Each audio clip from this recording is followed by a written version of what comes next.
Connosco o economista da Nova SBE, Pedro Brinca. Pedro, boa noite e obrigado por estares no 360. Olhando aqui para o que disse o FMI, em particular dívida pública, até que ponto é um problema para Portugal na atual conjuntura e como é que está a ser feita a redução? Bem, em primeiro lugar, é bom lembrar que a redução está a ser feita porque temos superávites primários do orçamento, depois, obviamente, depois de pagar os juros, voltamos a ter um déficit, mas o facto de nós conseguirmos amortizar o capital e pagar os juros permite-nos, obviamente, ir descendo este volume de dívida sem que a nova emissão suba o montante total. Beneficiámos da questão da inflação, porque as despesas do Estado não subiram tanto quanto as receitas e, obviamente, por isso é que tivemos todos estes excedentes orçamentais e, nesse sentido, é isso que também tem impulsionado muito esta descida de dívida, que chegou aos 136%, ou 137%, não estou em erro, e prevê-se que atinja os 110, 112%, dependendo da fonte, não é? No fim de 2023.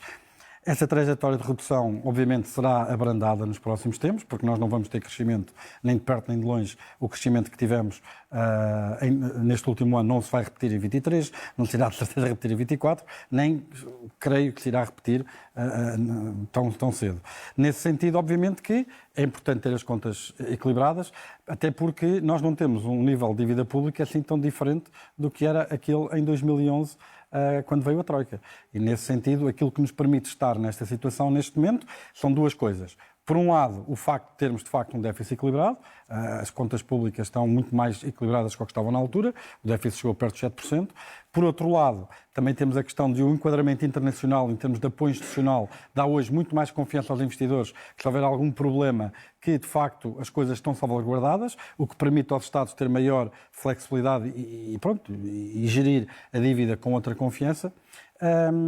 E, por último, aquilo também que me apraz dizer é precisamente que, numa trajetória de déficits equilibrados, ou perto de zero, em que consigamos, de facto, pelo menos o saldo primário ser positivo, que o que nós precisamos é de crescimento. Será isso que, de facto, nos possibilitará no futuro, não é, ter uma situação orçamental mais folgada. Veja-se que... E é isso que tem falhado nos últimos anos em Portugal? Não, quer dizer, nós tivemos... Nos últimos anos, longos anos. Nós tivemos, no global, nós tivemos um superávit de orçamento desde o 25 de Abril. Não é? Em democracia, pelo menos no sul da Europa e em Portugal particularmente, é muito difícil ter superávites de orçamento. O discurso público é que é constantemente preciso estímulo orçamental, estejamos em crise ou não. Obviamente que isso depois pode trazer dissabores. Veja-se que na década de 2000 a 2010, se Portugal tivesse crescido não aos 0,4%, 0,5% como cresceu, mas tivesse crescido uma taxa parecida com aquela que cresceu em 2019, nós teríamos entrado em 2011, exatamente se tivéssemos tido a mesma despesa, as autoestradas todas, os estádios do euro, os aumentos da função pública, nós teríamos chegado a 2011 com um rácio da dívida sobre o PIB de 66%. Não teria havido troika, não teria havido bailout, não teria havido o discurso de qual é a parte que não há dinheiro que você não percebe.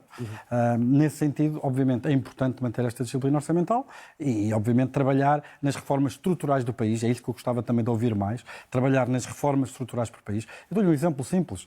Portugal, graças à sua geografia, não é? Temos uma posição privilegiada de porta para o Atlântico. Não é? Em termos de conectividade internacional, estamos em 8º no índice do Banco Mundial, no índice logístico do Banco Mundial. O problema é que depois, no funcionamento, por exemplo, das alfândegas, ou, por exemplo, na questão de controle dos atrasos, toda essa logística, Portugal está muito pior classificado. Ou seja, nem naquelas vantagens naturais que nós temos, nós conseguimos fazer reformas para que depois possamos aproveitar essas vantagens e fazer delas trunfos. Eu gostaria de ter um discurso, aproveitar esta fase em que Portugal, de facto, está a crescer e está relativamente estável. Temos aqui um problema de repartição do rendimento, porque quem vive apenas dos seus salários teve percas pronunciadas nos últimos 3, 4 anos. Há aqui um problema de repartição de rendimento que é preciso resolver. Há aqui uma crise social em alguns setores, nomeadamente na habitação, principalmente pessoas que fizeram crédito à habitação no fim, muito encostada à pandemia. Deixa-me perguntar precisamente sobre isso.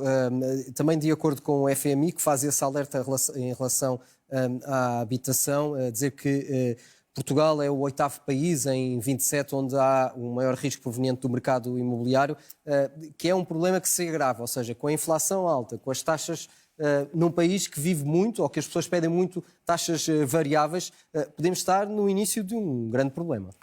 Podemos, porque se as taxas de juros se mantivessem numa tendência ascendente, é complicado, porque veja-se, uma família que em fevereiro de 2022 tivesse uma prestação, tivesse a pagar um crédito ao banco de 300 mil euros, pagava de prestação 900 euros. Passado um ano, esse empréstimo passou de 900 para 1.450 euros. Obviamente que isto é um esmagamento brutal do poder de compra e do rendimento disponível. Se juntamos a isso a inflação e a perda do poder real de compra dos salários, quer dizer, obviamente que isto torna-se quase que irrespirável para muita gente.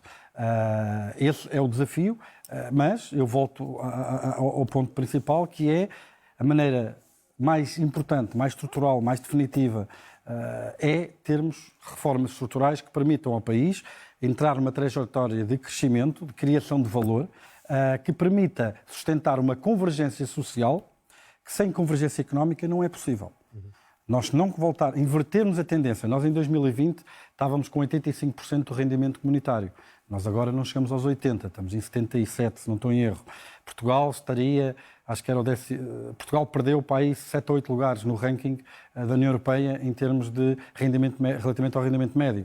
Nós temos que inverter essa tendência. Sem convergência económica não há convergência social.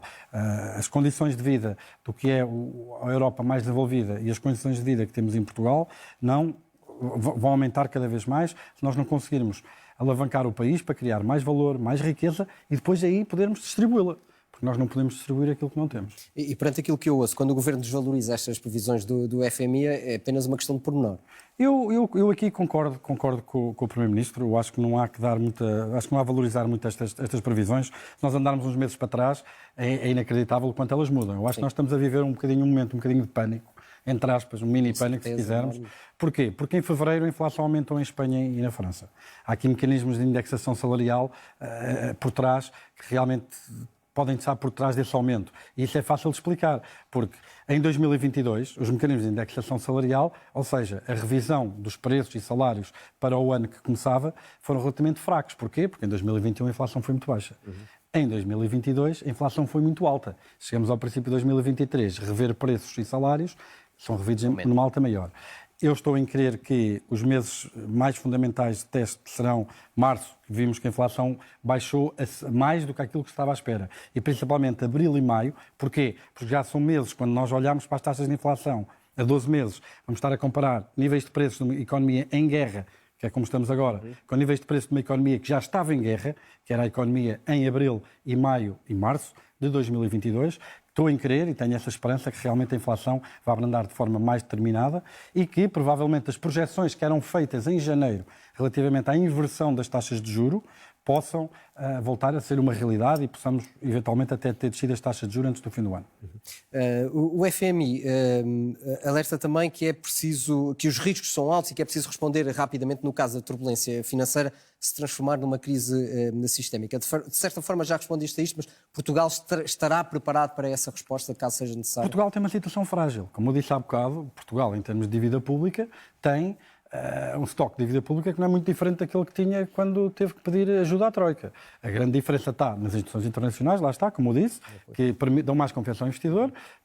A outra diferença tem a ver com os déficits mais baixos, mas também tem muito a ver com uma questão, é que nos últimos anos, mais em 2020, com o começo da pandemia, Portugal aproveitou, e bem, esse período para reestruturar muito da sua dívida a maturidades mais longas e a taxas de juros muito próximas de zero. O que significa que nós temos, em termos temporais, um período maior de aguentar esta subida das taxas de juros. Se a inflação baixar como se espera e as taxas de juros começarem a baixar outra vez, que é uma das coisas que o relatório do FMI também aponta, alerta e lembra que a era das taxas de juros baixas não acabou, que é provável que voltemos a isso, e se isso acontecer, creio que não haverá nenhum problema de fundo com a dívida pública, com o déficit controlado, como temos tido, e obviamente com a inversão das taxas de juros. Agora, se nós, num período muito longo, crescermos abaixo da taxa de juro, vamos ter aqui um problema político grande, porque ter um déficit equilibrado ao próximo de zero poderá não ser suficiente para manter a estabilidade da dívida. Porquê? Porque estamos sempre a fazer o rolling da dívida, a taxa de juro é elevada, pagamos mais. Temos que pagar mais e isso pode ser um problema. Eu não acredito neste momento que seja um problema, acho que as taxas de juro, concordo com o FMI, irão baixar no médio prazo e pronto, e as economias voltarão àquilo que eram em 2019, na minha opinião.